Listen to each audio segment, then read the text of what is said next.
தூங்கி தூங்கி விழுவார். அந்த ஒரு பக்கம் ரொம்ப அப்படி சாய்கிற போது அந்த கழுத்தில் இருக்கிற எலும்பினுடைய பொசிஷன் மாறி போயிடும். அதனால் கழுத்து வலி வரும். ஷோல்டர் வலிமா ஃப்ரோசன் ஷோல்டருங்கிறது இந்த வர்ம புள்ளிகளுக்கு அவ்வளவு ஆற்றல் இருக்கிறதுமா. இந்த எங்கோ இருக்கிற வர்ம புள்ளி எங்கோ இருக்கிற ஒரு உறுப்பை இயக்கும் அப்படின்றது ஒரு சான்று சொல்கிற பாருங்க. இப்போ நாம் அப்படி நேராக இருக்கோம், கழுத்தை திருப்புறதுன்னா இவ்வளவு தான் திருப்ப முடியும், இதுக்கு மேலே திருப்ப முடியாது. இந்த கழுத்து இருக்கிறது, இந்த பக்கம் இடது பக்கம் திருப்புகிறோம், இவ்வளோ தான் திருப்ப முடியும், மேலே திருப்ப முடியாது. ஆனால் இங்கே வந்துமா கட்டாய சைடு எஃபெக்ட் வரும். Topical application or oral administration, வாய் வழியாக உள்ளுக்கு செலுத்தினாலும் மேலே தடவினாலும். ஆனால் எப்போ வருவாங்க, எல்லாம் முத்தி போய் 10 நாள் தானா சரியாக போகணும் இருந்து அது முழுமையாக சரியாக முடியாத நிலையில் இருக்கும்போது அப்படியே. அதில் மிகப்பெரிய ஒரு சிறப்பு என்னென்னாமா, இப்போ கழுத்தில் வலி இருக்கிறது, ஷோல்டரில் வலி இருக்கிறது, ஸ்ப்ரே பண்ணிவிட்டு சும்மா ஒரு அரை நிமிஷம் நேரம் தேய்ச்சி விட்டோன்னு போகிற வலி போயிடும். ஆச்சரியமாக இருக்கும். எந்த கெமிக்கலுமே கிடையாது.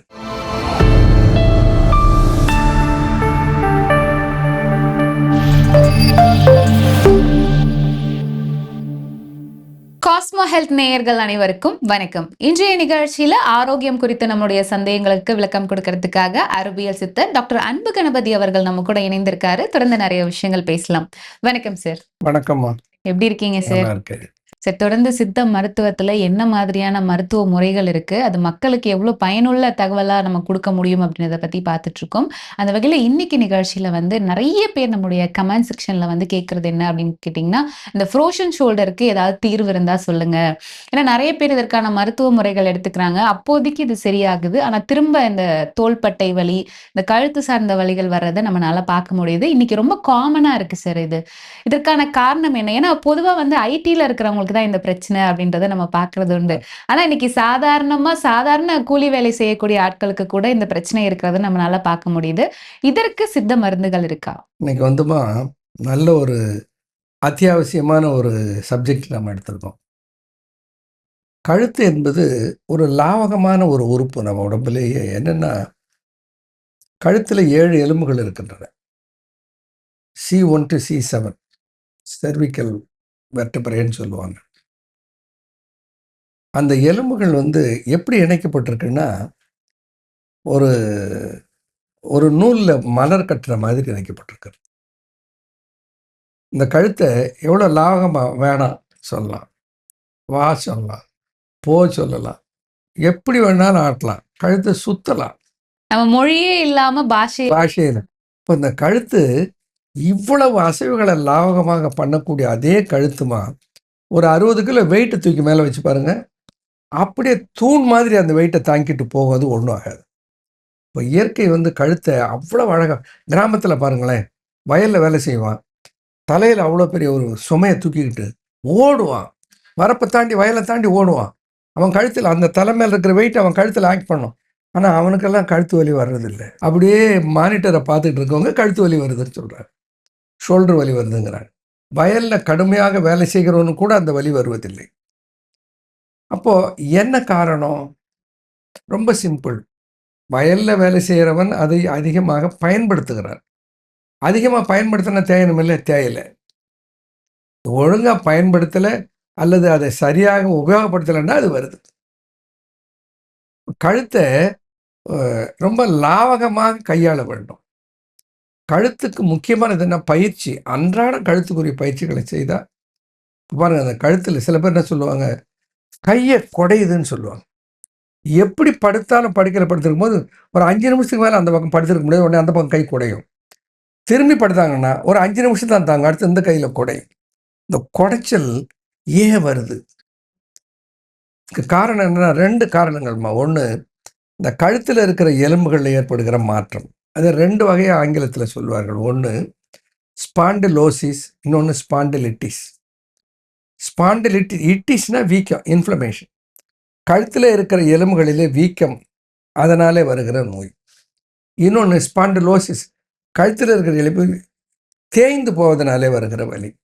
இந்த 2 வகையான வலியும் கழுத்திலே வருகின்றன. சரி, இது ஏன் வந்து சிஸ்டத்தில் வேலை பார்த்துருக்கவனுக்கு கம்ப்யூட்டரில் வேலை பார்த்துருக்கவனுக்கு வருதுன்னா, அப்படியே ஒரு 8 மணி நேரம் 10 மணி நேரம் மானிட்டரை பார்த்துக்கிட்டு அப்படியே ஸ்டெடியாக கழுத்தை அசைக்காமல் வைத்திருக்கிறாரு. இந்த கழுத்தை அசைக்காமல் ஒரே பொசிஷனில் அப்படியே வைத்திருப்பது கழுத்து வலியை உருவாக்குது.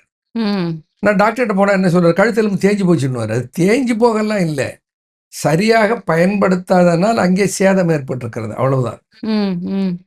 அதே மாதிரி இப்போ ரோட்டில் போகிறோன்னு வச்சுங்களேன், ஒரே மேடு பள்ளம், பைக்கில் போகிறாங்க, 2 வீலரில் போகிறாங்க, தூக்கி தூக்கி போடுது. அப்போது அந்த தலையினுடைய சுமையை அந்த கழுத்தில் தாங்குகிற அளவுக்கு அந்த ஜர்க்கில் கழுத்தில் இருக்கிற எலும்புகள் தேய்மானத்துக்கு ஆளாகிறது. தேய்மானம் என்று சொல்ல நான் சரியாக கையாள மாட்டேன், ஏன்னா தேய்மானமே அங்கே வர்றதில்லை, மாற்றம் தான் வருகிறது. பஸ்ஸில் பயணம் செய்பவர்கள் தூங்கி தூங்கி விழுவார், அந்த ஒரு பக்கம் அப்படி சாய்கிற போது அந்த கழுத்தில் இருக்கிற எலும்பினுடைய பொசிஷன் மாறி போயிடும், அதனால் கழுத்து வலி வரும். ஷோல்டர் வலிமா ஃப்ரோசன் ஷோல்டருங்கிறது பெரும்பாலும் டயபெட்டிஸ் பீப்புளுக்கு தான் வரும். டயபெட்டிஸ் பீப்புள்னா ஷோல்டர் கையை இப்படி தூக்க முடியாது. லேடிஸ் வந்து சொல்லுவாங்க, ஷோல்டரில் என்னால் ப்ளவுஸ் போட முடியல, ஆண்கள் பனியன் போட முடியல, சட்டையை மாட்ட முடியல, என்னுடைய துணைவியை கூட்டு தான் சட்டையை மாட்ட சொல்கிறேன். அந்த அளவுக்கு ஷோல்டரை தூக்க முடியாது, கொஞ்சம் அப்படி தூக்குறாங்கனாலே வலி உயிர் போகுதும்பாங்க. இது டயபெட்டிஸோட சிம்டமா இல்லை டயபெட்டிஸ் வந்துட்டாலே இந்த பிரச்சனை வரும்? டயபெட்டிஸ் வந்து அன்கண்ட்ரோல்டு டயபெட்டிஸாக அது இருக்குமானால் கண்டிப்பாக பெரும்பாலோருக்கு இந்த ஃப்ரோசன் ஷோல்டர் வந்துடும்.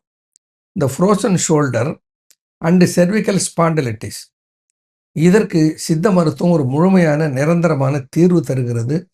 ஷோல்டர் பெயின்லேருந்து இந்த எல்போ, டென்னிஸ் எல்போன்னு சொல்லுவாங்க, இந்த முட்டியில் வருகிற வலிகள், இதை அனைத்தையும் நீக்கக்கூடிய அருமையான மருந்துகள், மருத்துவ முறைகள் சித்த மருத்துவத்தில் இருக்கின்றன. இதுக்கெல்லாம் சர்ஜரி பண்ண முடியுமானா சர்ஜரி பண்ணுவதற்கு அவசியம் இல்லை. சர்ஜரி இப்போ கழுத்தில் பார்த்தீங்கன்னா போகும்போது காலர் போட்டுக்கிட்டு போவாங்க, காலர் பெல்ட். கழுத்தில் வலி வந்ததுன்னா கழுத்து எலும்பு அசைக்காமல் வைத்திருக்கிறதா அதுக்கு மருத்துவம்னா எனக்கு அது நகைச்சுவையாகத்தான் தெரிகிறது. கழுத்தை அசைக்காமல் இருந்தால் வலி வரலன்னா அது எப்படி, கழுத்தை அசைக்காமல் எப்படி இருக்க முடியும்? கழுத்தை அசைத்தாலும் வலி வரக்கூடாது, வலி சரியாக வேண்டும் என்றால் அதற்கு சித்தர்கள் நல்ல மூலிகைகளை, மருந்துகளை, மருத்துவத்தை கண்டிருக்கிறார்கள். ஓகே, அப்படி என்ன மருத்துவம், என்ன மருந்துகள் இருக்கு சார்?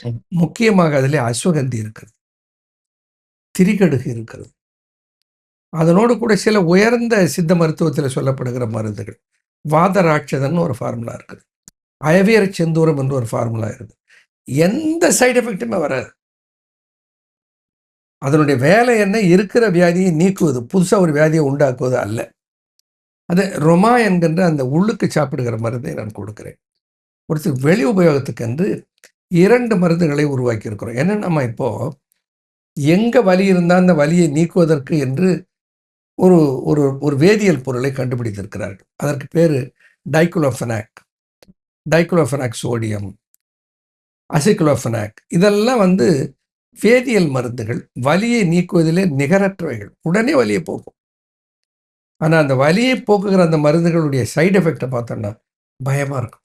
அதாவது இந்த ஸ்ப்ரே மாதிரி எல்லாம் யூஸ் பண்ணுறமே பெயினுக்கு ஸ்ப்ரே யூஸ் பண்ணாலும் சரி, பெயின் பாம் யூஸ் பண்ணாலும் சரி, அவைகளெல்லாம் என்ன பண்ணுகிறார்கள், இந்த டைக்ளோஃபெனாக் என்கின்ற ஒரு வேதியியல் பொருளை சேர்க்கிறார்கள். அப்போ இது எந்த வலிக்கும் நம்ம பயன்படுத்த முடியாதா சார்? பயன்படுத்தினா அதுக்கு சைடு எஃபெக்ட் அப்படின்றது கட்டாய சைடு எஃபெக்ட் வரும். Topical application or oral administration, வாய் வழியாக உள்ளுக்கு செலுத்தினாலும் மேலே தடவினாலும் அது நிச்சயமாக அந்த பாதிப்பை உருவாக்கும். இல்லை, பொதுவாக உள்ளுக்கு வலி மருந்து தான் நிறைய பிரச்சனைன்னு கேள்விப்பட்டிருக்கோம். இப்போ வெளிப்பூச்சா பூசக்கூடிய இல்லை ஸ்ப்ரே மாதிரி நம்ம பயன்படுத்தக்கூடிய வலி நிவாரணிகளும் நமக்கு சைடு எஃபெக்டை ஏற்படுத்தும். நெஞ்சில் சளிக்கு ஒரு மருந்து கொடுத்து அது நெஞ்சு தடவினா உடனே மூச்சு ஃப்ரீயாக வருதுன்னா அது உள்ளே போகுதுன்னு தான் அர்த்தம். அதெல்லாம் விளம்பரம் பார்க்குறமில்ல, நான் அதை நம்புறோம் இல்லை, அது மாதிரி தான் இது. அப்போது டாபிக்கல் அப்ளிகேஷன் ரொம்ப முக்கியம். சரியான வேதியியல் பொருள்களில் கெடுதி விளைவிக்கிற வேதியியல் பொருளாக இருந்ததுன்னா அது நிச்சயமாக உள்ளே பூந்து போயிடும். அதில் குறிப்பாக இந்த டைக்ளோஃபெனாக்கு நீங்கள் கூகுளில் போய் பாருங்கள். நான் எந்த மருத்துவத்தை பற்றியும் குறை சொல்கிறவன் இல்லை, எல்லோரும் தெரிந்து கொள்ள வேண்டும் உண்மை என்னன்னு. அதில் போனோம்னா 2 விஷயங்களை போடுவான். இந்த டைக்ளோஃபெனாக்கு உள்ளுக்காக எடுத்துக்கொண்டாலும் மேலே தடவி பயன்படுத்தினாலும் அதில் 2 வகையான சேதங்கள் கிட்னியில் வருகிறது என்று குறிப்பிட்டிருக்கிறார். ஒன்று ARI, அக்யூட் ரீனல் இன்ஜுரி. ரீனல்னா சிறுநீரகத்தை சேதப்படுத்துகிறது, அக்யூட் ரீனல் இன்ஜுரி. இன்னொன்று CKD, chronic kidney disease. Kidney ஃபெயிலியர்னு சொல்கிறாங்கல்ல, அதுதான் கிட்னி ஃபெயில்யூரையும் கிட்னி சேதத்தையும் உருவாக்குகிற தன்மை உடையது இந்த டைக்ளோஃபெனாக் என்கின்ற காம்பவுண்ட். தெரியாத நமக்கு. நம்ம விளம்பரத்தில் பார்க்குறோம், வெளியில் ஒரு ஸ்ப்ரே அப்படி அடிக்கிறார்கள், ஸ்ப்ரே அடித்த உடனே அப்படி ஒரு தேய்த்து விடுவார், வலி போயிடுதுன்னு அவங்க போவாங்க. வலி போகிறது என்பது உண்மைதான். ஆனால் எனக்கு நெடுநாளாக இது இவ்வளவு சேதம் பண்ணுது, தெரியாமல் மக்கள் பயன்படுத்துகிறார்களே, இதற்கு ஒரு மாற்று உருவாக்க வேண்டும் என்று ரொம்ப ஆய்வுக்கு பிறகுதான் அதற்காக ஒன்றை உருவாக்கினேன். என்னுடைய பெயர் ருத்வா ரோலான் அத்வா ஸ்ப்ரே என்று 2 மருந்துகள். ருத்வா ரோலான் என்பது ஒரு ரோலான், இந்த மேலே தடவை இந்த பால் மாதிரி இருக்கும் உருளை, அந்த ரோலான் அதை தடவுவது, அல்லது ஸ்ப்ரே. அது இட்ஸ் எ ஜெர்மன் டெக்னாலஜியை மிக்ஸ் பண்ணியிருக்கோம் அதில். அதாவது சித்த மருத்துவங்கிற பாரம்பரிய மருத்துவத்தில் இருக்கிற மூலப்பொருட்களை மாடர்ன் மெடிக்கலோட ஹைப்ரிடைஸ் பண்ணிட்டோம். அப்போ என்னென்னா அந்த ஸ்ப்ரேவை போட்டோம்னா அதில் என்ன இருக்கிறதுன்னு பார்த்தோம்னா, அதில் முக்கியமாக இருப்பது தைமால் என்கின்ற ஓம தைலம். ஓமம்னு ஒரு மருந்து இருக்கு இல்லையா, ஓமத்திலிருந்து எடுக்கப்படுகிற ஒரு தைலம். யூக்கலிப்டிஸ் ஆயில், நீலகிரி தைலம், வாதகேசரி தைலம், மயன தைலம், இதெல்லாம் சித்தாவில் இருக்கிற தைலங்கள்.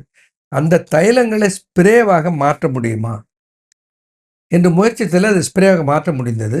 அதில் மிகப்பெரிய ஒரு சிறப்பு என்னென்னாமா, இப்போ கழுத்தில் வலி இருக்கிறது, ஷோல்டரில் வலி இருக்கிறது, ஸ்ப்ரே பண்ணிவிட்டு சும்மா ஒரு ஒரு அரை நிமிஷம் நேரம் தேய்ச்சி விட்டோன்னு போகிற வலி போயிடும். ஆச்சரியமாக இருக்கும். எந்த கெமிக்கலுமே கிடையாது. ஸோ அப்போ என்ன பண்ணணும், இப்போ உள்ளுக்கு சாப்பிடுவதற்கு ரொமாவை கொடுத்துட்டு இந்த மேலே தடவுவதற்கு ருத்வா ரோலான பகலில் யூஸ் பண்ணிங்க, ஸ்ப்ரேவை நைட்டில் ஸ்ப்ரே பண்ணிட்டா நைட்டில் நிம்மதியாக தூங்கலாம், ஒரு வலியும் இருக்காது, நோ சைட் எஃபெக்ட். இப்படி போட்டு இந்த 2 மருந்துகளை, ஒன்று வெளி உபயோகத்துக்கு, ஒன்று உள் உபயோகத்துக்கு என்று கொடுத்து விட்டு இந்த எலும்பில் இருக்கிற சேதங்களை அகற்றி பலப்படுத்துவதற்காக என்று மோனோவிட் என்று இந்த வஜ்ரவல்லின்னு சொல்லுவாங்க. வஜ்ரவல்லின்னா பிரண்டை.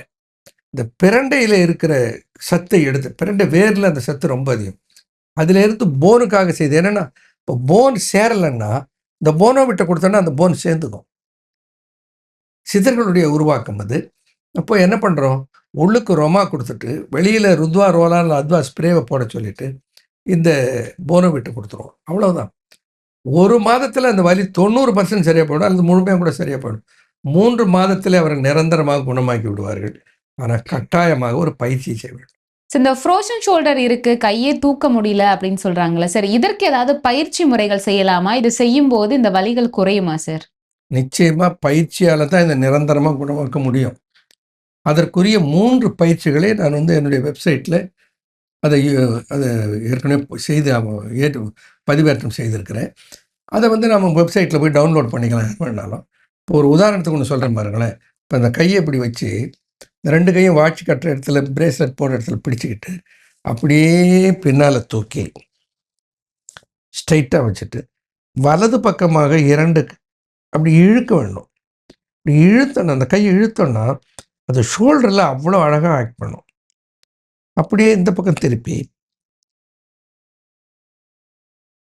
இது மாதிரி 5 டைம்ஸ் ரைட் அண்ட் லெஃப்டில் மூவ் பண்ணணும். இது ஒரு எளிய ஒரு பயிற்சி. அடுத்ததுமா இந்த கை விரல்களை ஒன்றாக சேர்த்தோன்னா அப்படி முகுள முத்ரான்னு பேர். இது சமான முத்ரா. இந்த முத்ரா ரொம்ப பயனுள்ளதான இந்த முத்ராவை, இங்கே ஒரு வர்ம புள்ளி இருக்கிறது. இந்த வர்ம புள்ளியில் புஜமொழி வர்மம்னு பேர். அந்த புள்ளியில் இந்த இந்த இந்த முத்திரையை வச்சுட்டு 2 எல்போவை ஒன்றா கொண்டாந்து சேர்த்து அப்படியே மேலே தூக்கி ஒரு ரவுண்டு, அப்படியே மேலே திரும்ப இதை இணைச்சி கீழே இருந்து இப்படி 4 தடவை clockwise anticlockwise. ஏற்கனவே தோலை தூக்க முடியல, இதில் கையை எப்படி அசைங்க அப்படி அசைங்கன்னா எப்படி அசைவாங்க. அதுதான் இந்த ருத்வா என்கின்ற ரோலானை போட்டுட்டோ அல்லது அத்வா ஸ்ப்ரேவை மேலே அடிச்சுட்டா வலி போயிடுது, நீங்கள் நல்லா பண்ண முடியும். ஓகே. ஸோ இந்த ஃப்ரோசன் ஷோல்டருக்கான வீட்டு வைத்தியம் அப்படின்னா வீட்டில் இருந்தபடியே இதுக்கு என்ன செய்யலாம் சார்? பெஸ்ட்டு நல்லெண்ணெய் தான். எந்த இணைப்பில் உபாதை இருந்தாலும், கால் முட்டியில் இருந்தாலும், கழுத்தில் இருந்தாலும், நீயில் இருந்தாலும், எங்கே இருந்தாலும் அந்த எங்கே இருக்கிற இணைப்புகளுக்கும் வலு சேர்க்கிற சத்து எதில் இருக்குன்னா நல்லெண்ணெயில் இருக்கிறது. புத்தி நயன குளிர்ச்சி பூரிப்பு மெய்ப்புலகம் சத்தித்துவம் காந்தி தனி அழகும் மெத்த உண்டாம். கண்ணோய், செவி நோய், கபால அழல் காச நோய் புண்ணோய் போம் எள்ளெண்ணெயால் போற்று என்று ஒரு பாடலை கொடுக்குறேன். எள்ளு எண்ணெயிலே தான் அந்த ஆற்றல் இருக்கிறது. எள்ளெண்ணெய்மா கண்ணுக்கு விடுறதுக்கு நல்லெண்ணெய், மூக்கில் நல்லெண்ணெய் விடுவார்கள், காதிலே நல்லெண்ணெய் விடுவார்கள். இன்றைக்கு அதற்கெல்லாம் தடை விதித்து விட்டார்கள். அதை பற்றி அவதூறு பேசிய, அதை பற்றி சயின்ஸு என்கின்ற பேரில் அதை பற்றி ஒரு ஒரு ஒரு பரப்புரை செய்து என்ன பண்ணிட்டாங்க, அதை உபயோகப்படுத்தக்கூடாதுன்னு சொல்லிட்டாங்க. கண்ணுக்கு செய்கிற மருந்து நல்லெண்ணெயில் தான் செய்கிறோம், நாசிக்கு செய்கிற நசிய மருந்து நல்லெண்ணெயில் தான் செய்கிறோம், காதுக்கு செய்கிற மருந்து நல்லெண்ணெயில் செய்யணும். இப்போ கபால அழல் காச, கபாலம்னா தலை, அழல்னா வெப்பம். கபாலத்தினுடைய அழலினாலே வருகிற நோய், கழுத்தினுடைய இணைப்பிலே வருகிற நோய், இந்த இணைப்பு நோய்களுக்கெல்லாம் சிறந்தது நல்லெண்ணெய். ஒன்றும் இல்லைம்மா, நல்லெண்ணெயை கொஞ்சம் லேசாக வார்ம் பண்ணி, கொஞ்சம் லேசாக சூடு பண்ணிவிட்டு, சூடு பண்ணுறதுக்கு வந்து அடுப்பில் வச்சு சூடு பண்ணக்கூடாது.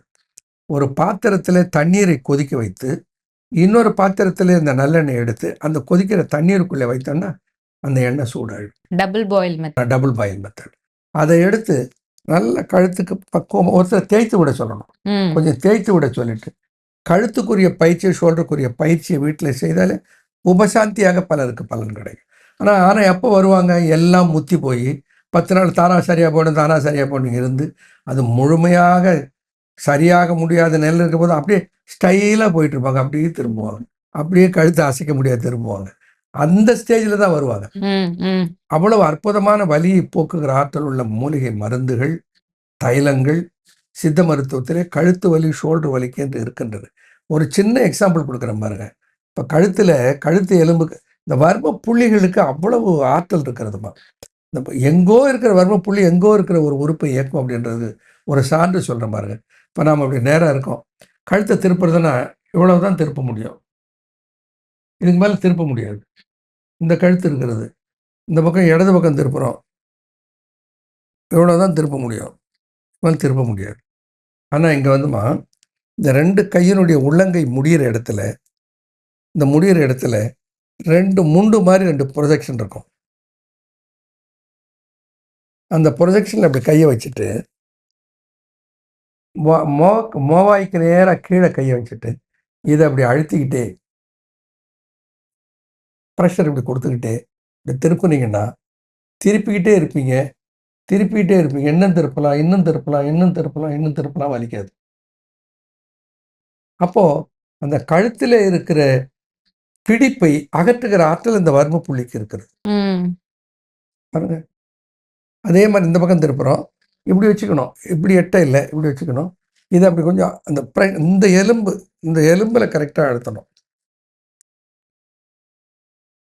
பாருங்க. இப்படி திருப்பினா திருப்பிக்கிட்டே இருக்கும், அது பாட்டு கழுத்தை இன்னும் திருப்பலாம், ஒன்றும் ஆகாது. கொஞ்ச நேரம் வச்சு திருப்பி கொண்டு வரணும். இது மாதிரி அதில் 3 பயிற்சிகளை தந்திருக்கிறேன். நிச்சயமா. ஸோ இந்த ஃப்ரோசன் ஷோல்டர் அப்படின்னு சொல்லும்போது இந்த மாதிரி பிரச்சனை இருக்கிறவங்க தவிர்க்க வேண்டிய உணவுகள் அப்படி ஏதாவது இருக்கு? வாத உணவுகளை தவிர்க்கணுமா. அதாவது வாத உணவுகள் கேஸ்ட்ரிக்னு சொல்லுவோம். ஏன்னா இந்த இணைப்புகளில் வருகிற பிணிகளை எல்லாம் சித்தர்கள் வாத பிணிகளாக பிரித்தார்கள். கையில் வாதம், பித்தம், கமம் என்று 3 நாடிகள். அதில் வாத நாடி தான் பேதமாகும் இந்த இந்த நோய்கள் இருக்கிற போது. அதனால் இப்போ ஏன்ப்பா நான் ஒரு சின்ன உதாரணம் சொல்கிறேன் பாரு. சில வீட்டிலலாம் கூட வயசானவங்க சொல்லுவாங்க, இடுப்பு பிடிச்சிக்கிச்சு, உருளைக்கிழங்கு சாப்பிட்டேன், வாழைக்காய் சாப்பிட்டேன், கையை தூக்க முடியல, வாயு பிடிச்சிக்கிச்சு. அப்போ அனுபவத்தில் அது உண்மை, நான் அறிவியல் அதை ஏற்றுக்காது, அதுக்கெல்லாம் சம்மந்தம் இல்லைன்னு சொல்லலாம். ஆனால் உண்மையிலே இந்த வாயு உணவுகள் என்று சொல்லப்படுகிற உருளைக்கிழங்கு, வாழைக்காய், பரங்கிக்காய், அதிகமான பருப்புகள், அதாவது காராமணி, பருப்புக்கு அளவாக சேர்த்துக்கலாம், பாசிப்பயிறு அளவாக சேர்த்துக்கலாம். இந்த காராமணி, பெரும்பயிறு இவைகளெல்லாம் குறைவாக எடுத்துக்கொள்ள வேண்டும் உணவில். அசைவ உணவு, சைவ உணவு என்று பெரிய வேறுபாடு இல்லை என்றாலும் அந்த சமசி என்கின்ற ஒரு சிறந்த மருந்து 5 நாள் தேவைப்பட்ட முதல்ல இந்த ரோமா, ருத்வா ஸ்ப்ரே, ருத்வா ரோலான், போனோவட்டி இதிலே கொடுத்து சரி பண்ணிவிடுவோம். சிலர் ரொம்ப பாதிப்பாகி வருவாங்க, அதில் சீர் வராது. அப்படி வருகிற போது அவர்களுக்கு அந்த சமசி என்கின்ற ஒரு மருந்தை கொடுப்போம். எப்படி இருந்தாலும் கழுத்து வலியா இருக்கட்டும், ஷோல்டர் வலியா இருக்கட்டும் காணாம பண்ணிடலாம். நிச்சயமா. ஸோ இன்றைய நிகழ்ச்சியில வந்து இந்த ஃப்ரோசன் ஷோல்டரால நெறைய பேர் ரொம்பவே அவதிப்படுறாங்க. அதற்கு என்ன மாரியான சித்த மருந்துகள் இருக்கு, பயிற்சிகள் இருக்கு, உணவு முறைகள்ல என்ன தவிர்க்கணும் அப்படின்றத பத்தி தெளிவான விளக்கம் குடுத்தீங்க. நன்றி சார். நன்றி, வணக்கம்.